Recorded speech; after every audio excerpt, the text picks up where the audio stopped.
Hello students, this is अंकित रंजन। आज हम लोग पढ़ेंगे बहुत ही इंपॉर्टेंट टॉपिक कोरोनरी आर्टरी के बारे में। आज हम डिस्कस करेंगे कोरोनरी आर्टरी क्या है, उसका फंक्शन क्या है और हार्ट रिलेटेड जो भी प्रॉब्लम्स है, जो भी बीमारियां हैं, उसके बारे में आज हम पढ़ेंगे। तो सबसे पहले ये छोटा सा टॉपिक है, इसलिए इसको निपटा देते हैं। उसके बाद पढ़ेंगे जो भी हार्ट रिलेटेड जो भी बीमारियां हैं उसके बारे में पढ़ेंगे। तो चलिए, कोरोनरी आर्टरी, ये आपने सुना होगा। कोरोनरी आर्टरी, कोरोनरी आर्टरी क्या है? अब देखिए, जैसे हमारा हार्ट है वो 24 घंटे काम करता है, रेगुलर काम करता है, कभी आराम ही नहीं करता है। अगर हार्ट आराम किया तो समझिए आप स्वर्ग सिधार गए, है ना। तो जब हार्ट 24 घंटे काम करता है तो उसको काम करने के लिए एनर्जी चाहिए होगा। हार्ट को भी एनर्जी चाहिए होगा ना। आप दिन भर सोए रहते हैं, कोई काम नहीं करते हैं, फिर भी आप खाना खाते हैं एनर्जी के लिए। हाँ, हार्ट 24 घंटे काम करता है, उसको एनर्जी नहीं चाहिए क्या? उसको भी तो एनर्जी चाहिए होगा। तो हार्ट को जो एनर्जी प्रोवाइड करता है, एक ब्लड वेसल है जिसका नाम है कोरोनरी आर्टरी, है ना। इसी कोरोनरी आर्टरी के द्वारा इस हमारे हार्ट को फूड सप्लाई होता है ना। कोरोनरी आर्टरी के द्वारा ही हार्ट को फूड सप्लाई होता है। ये एक ट्रिक है, उसको याद रखिएगा, WON, वोन, मतलब हम जीत गए। ठीक है, ये ट्रिक है, इससे आप याद रख सकते हैं कोरोनरी आर्टरी का फंक्शन क्या है। तो W फॉर वेस्ट, जो भी हार्ट का जो भी वेस्ट मटेरियल होता है वो रिमूव करता है कोरोनरी आर्टरी। दूसरा, ऑक्सीजन, हार्ट को ऑक्सीजन प्रोवाइड करता है ना। ब्लड को पंप करने के लिए ऑक्सीजन प्रोवाइड कौन करता है? Coronary artery. तीसरा है N फॉर न्यूट्रिशन, हार्ट को न्यूट्रिशन प्रोवाइड करता है, जो भी ग्लूकोज वगैरह है वो प्रोवाइड करता है कौन? Coronary artery. तो चलिए अब हम स्टार्ट करते हैं हार्ट रिलेटेड प्रॉब्लम के बारे में, जो हृदय से संबंधित जितनी बीमारियां हैं उसको देखते हैं।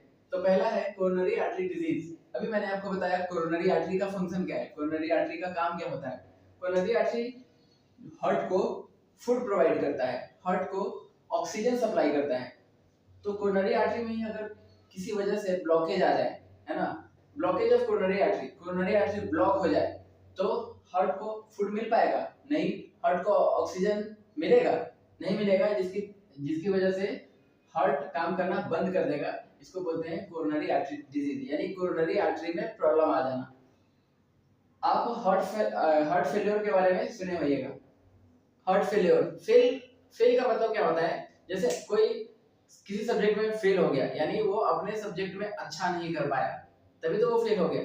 तो हार्ट का काम क्या होता है? हार्ट का फंक्शन क्या है? हार्ट का काम होता है ब्लड को पंप करना।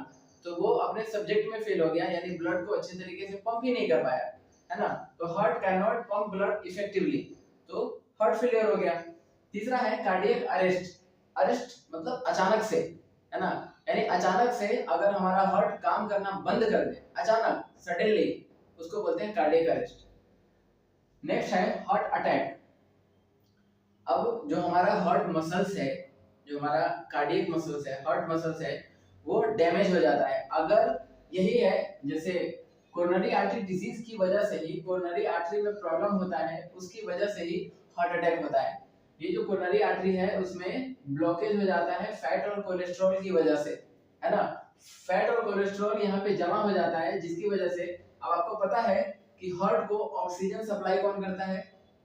कोरोनरी आर्टरी ही करता है। अगर इसमें ब्लॉकेज हो जाएगा, तो पहले ब्लॉकेज नहीं था, ऑक्सीजन आराम से जा रहा था, कोई दिक्कत नहीं था, लेकिन अब यहाँ पर अगर ब्लॉकेज हो जाएगा तो ऑक्सीजन को जाने में दिक्कत होगा, ऑक्सीजन ठीक तरीके से नहीं पहुंच पाएगा हार्ट के पास, तो उसका हार्ट मसल्स क्या हो जाएगा? डैमेज हो जाएगा, है ना। तो हार्ट मसल्स डैमेज हो जाता है क्योंकि हार्ट को प्रॉपर तरीके से ऑक्सीजन नहीं मिल पाता है ना। तो उसकी वजह से क्या हो जाता है? हार्ट अटैक हो जाता है। नेक्स्ट है हाइपरटेंशन। हाइपरटेंशन को हम हाई बीपी भी बोलते हैं। नॉर्मल, मैंने आपको ब्लड प्रेशर में पढ़ाया है सिस्टोल और डायस्टोल, है ना। नॉर्मल सिस्टोलिक प्रेशर और डायस्टोलिक प्रेशर होता है 120/80, लेकिन अगर ये इससे ज्यादा हो जाता है, 140/90 हो जाता है, या इससे और भी ज्यादा हो जाता है, तो इस डिजीज को हम बोलते हैं हाइपरटेंशन, इसको बोलते हैं हाई बीपी। ये ज्यादातर ज्यादा उम्र के लोगों में पाया जाता है, ज्यादातर जो ज्यादा उम्र के लोग होते हैं उनमें ज्यादातर हाई बीपी की समस्या रहती है। नेक्स्ट है कॉन्जेनाइटल हार्ट डिजीज। कॉन्जेनाइटल मतलब बाई बर्थ, है ना, यानी जन्म से जिसको हृदय संबंधित प्रॉब्लम हो, बाई बर्थ उसको जो हार्ट से रिलेटेड प्रॉब्लम हो उसको बोलते हैं कॉन्जेनाइटल हार्ट डिजीज। मैंने आपको जब मैं हार्ट का डायग्राम बना रहा था उसमें मैंने आपको बताया था सेप्टम के बारे में, है ना। ऐसे इस तरीके से जो हार्ट को बीचों बीच जो ऑक्सीजनेटेड और डीऑक्सीजनेटेड को मिलने से रोकता है वो होता है सेप्टम, है ना। तो एक डिजीज है ब्लू बेबी सिंड्रोम, उसको बोलते हैं अगर दिल में छेद की बीमारी, हिंदी में उसको बोलते हैं दिल में छेद की बीमारी। यही सेप्टम में अगर छेद हो जाता है तो इसी को बोलते हैं हम क्या, दिल में छेद होना, यानी ब्लू बेबी सिंड्रोम। तो अगर वाल्व में प्रॉब्लम आ जाए उस डिजीज को बोलते हैं वाल्वुलर हार्ट डिजीज।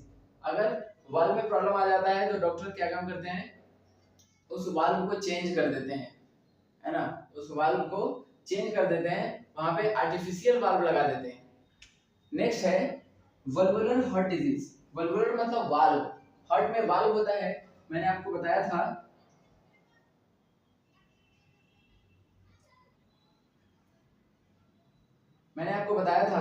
हार्ट में क्या होता है, वाल्व पाया जाता है। इधर वाले वाल्व को बोलते हैं ट्राइकॉस्पिड, इधर वाले को बाइकॉस्पिड, और इधर भी एक था पल्मोनरी वाल्व, इधर था ऑर्टिक वाल्व। तो इन वाल्व में अगर कोई प्रॉब्लम आ जाए तो उस प्रॉब्लम को हम क्या बोलते हैं, वल्वुलर हार्ट डिजीज। ये मेरा एक फ्रेंड है, उसके रिलेटिव को यही वाल्व रिलेटेड प्रॉब्लम हो गया था, है ना। उसके वाल्व में, उनके वाल्व में था प्रॉब्लम, तो डॉक्टर ने उस वाल्व को चेंज कर दिया। अगर बाय द वे आपका दिल ही काम करना बंद कर दे, आपका हार्ट काम करना बंद कर दे, आपके हार्ट में प्रॉब्लम आ जाए, तो उसका भी इलाज है उसको हम ट्रांसप्लांटेशन बोलते हैं, हार्ट ट्रांसप्लांटेशन। आर्टिफिशियल हार्ट नाम की एक टेक्नोलॉजी है, आर्टिफिशियल हार्ट हम लगा सकते हैं और उसको हम ठीक कर सकते हैं। आर्टिफिशियल हार्ट पढ़ाने से पहले ये कुछ इंपॉर्टेंट पॉइंट है, इसको मैंने नोट डाउन किया है। तो हार्ट बीट क्या होता है, हार्ट बीट क्या होता है, आपको पता है दिल हमेशा धड़कते रहता है ना, कॉन्ट्रैक्ट करता है और रिलैक्स करता है, इस तरीके से हमेशा धड़कते रहता है, इसी को हम हार्ट बीट बोलते हैं। एक बार कॉन्ट्रैक्ट होगा रिलैक्स होगा, एक बार कॉन्ट्रैक्ट होगा रिलैक्स होगा, इसको बोलेंगे हार्ट बीट, है ना। तो contraction of heart and relaxation of heart is called heart beat, ठीक है। हार्ट बीट का रेट कितना होता है, लगभग 1 मिनट में 72 टाइम्स ये हार्ट बीट ऐसे ऐसे पंप करता है, 72 टाइम्स। कॉन्ट्रैक्शन और रिलैक्सेशन कितना टाइम्स होता है, 72 टाइम्स। ये एवरेज है, एक्चुअल नहीं है, मतलब ये एक एवरेज है कि नॉर्मल इंसान में हार्ट बीट रेट कितना होता है, 72 टाइम्स पर मिनट। मान लीजिए आप रनिंग कर रहे हैं या भाग रहे हैं, तेज दौड़ रहे हैं, या आपको डर लगा हुआ है, उस समय आपका हार्ट बीट तेज हो जाता है ना, तो उस टाइम 72 से बढ़ के ये 80 90 100 भी हो सकता है ना, ये डिपेंड करता है, लेकिन ये एवरेज है। नॉर्मल हार्ट बीट रेट कितना होता है, 72 टाइम्स पर मिनट। अब हार्ट पंप, एक बार जो कॉन्ट्रैक्शन और रिलैक्सेशन होता है, एक बार जो हार्ट पंप करता है, तो एक बार जो पंप करता है उस पंप में लगभग 70 ml ब्लड को पंप करता है। जब वो पंप करता है तो लगभग 70 ml ब्लड को पंप करता है। इस वॉल्यूम को बोलते हैं स्ट्रोक वॉल्यूम। एक बार जो पंप किया उस वो जो वॉल्यूम होगा उसको बोलते हैं हम स्ट्रोक वॉल्यूम। वो कितना होता है, 70 ml। अब है कार्डियक आउटपुट। कार्डियक आउटपुट मतलब पर मिनट हार्ट ने कितना ब्लड को पंप किया, है ना। तो कार्डियक आउटपुट का फॉर्मूला होता है stroke volume into heart beat per minute. तो स्ट्रोक वॉल्यूम कितना है, 70 ml। स्ट्रोक वॉल्यूम कितना है, 70 ml into heart beat per minute कितना है, 72। इसको मल्टीप्लाई करेंगे तो 5040 ml, यानी अप्रोक्स हम लेके चलते हैं 5000 ml, दैट मींस 5 लीटर, यानी 1 मिनट में हमारा हार्ट कितने लीटर ब्लड को पंप करता है, 5 लीटर। तो इतना आप रिवीजन करिए। नेक्स्ट क्लास में आपको पढ़ाऊंगा आर्टिफिशियल हार्ट के बारे में, बहुत ही इंटरेस्टिंग टॉपिक है आर्टिफिशियल हार्ट। तब तक के लिए धन्यवाद।